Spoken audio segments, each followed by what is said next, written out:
আমি বিধানসভা নির্বাচনের আগে আগে আমি আকৌ 1 লাখ কোটা আমি বিনামূল্যে দিব কাৰণে বিচাৰিছোঁ।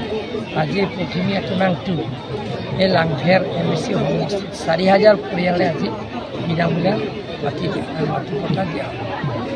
কাৰ্বি আংলং অটোনমাস কাউন্সিলৰ পৰা এটা দিয়াও ফ্ৰী আৰু লগতে তেওঁলোকৰ অহা যোৱা খৰচো কাৰ্বি আংলং অটোনমাস কাউন্সিলৰ পৰা দিয়া হৈছে আৰু লগতে তেওঁলোকৰ সেই খোৱা বোৱাও কাৰ্বি আংলং অটোনমাস কাউন্সিলৰ পৰা বহন কৰা হৈছে।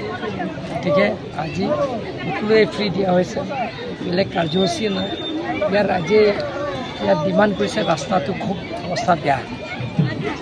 জেক্সো লাংচোটো জি লাংচোটো ইয়াত ঘৰদং আৰু পিম্পলাম লাংচো 16 কিলোমিটাৰ আছে। সেই 16 কিলোমিটাৰ অলৰেডি নিশ্চিতৰ ধৰা হৈছে, চিফ মিনিষ্টাৰ এপ্ৰুভ কৰা হৈছে। এইটো 4 মাহ 5 মাহ পিছতে টেণ্ডাৰ কৰা হ'ব। স্যাৰ 6 জন এইটো ক'বলগীয়া নাই, এইটো কেন্দ্ৰ চৰকাৰৰ হাগাৰাবা মহিলাৰ তাক লৈ পেলাই ষ্টেটমেণ্ট দিছে। আমিতো ইয়াত আমাৰ ফালৰ পৰা একো ক'ব নোৱাৰে, এইটো কেন্দ্ৰ চৰকাৰৰ চাবজেক্ট। কেন্দ্ৰ চৰকাৰ যি সিদ্ধান্ত ল'ব।